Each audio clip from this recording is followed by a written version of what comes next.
উফ, অসহ্য গরম। একটু এসিটা চালিয়ে দিন না। ও, এসি নেই না? আমাদেরও এমন বাজে অভ্যাস হয়েছে না, কি বলবো। মানে প্রত্যেক রুমে এসি তো, মানে এসি ছাড়া থাকতেই পারি না। কি বলবো আর, খুব বাজে অভ্যাস হয়ে গেছে। বলো, এসি ছাড়া থাকাই যায় না, এত বাজে অভ্যাস হয়ে গেছে। জানলে একটা এসি নিয়ে আসতাম। এত গরম, উফ, মানে এত যা গরম পড়েছে, কি বলবো। এক মুহূর্তে এসি ছাড়া আমরা থাকতে পারি না। আর আমাদের ছেলেটা, ওর কথা আর কি বলবো, ও তো সারাক্ষণ এসি এসি এসি। সেদিন তো এসির ভেতরেই ঢুকে পড়েছিল। আমার ছেলে এত সবসময় এসি এসি এসি করে যে ওকে আমরা বি বলে ডাকি।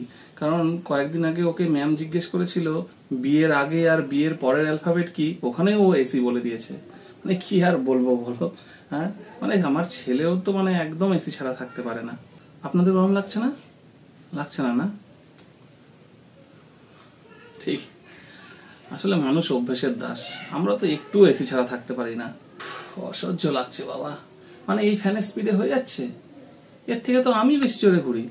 বাজার থেকে কিছু আনতে ভুলে গেলে তো আমার বউ আমার মাথা ধরে এর থেকে বেশি জোরে চরকি পাক ঘোরায়।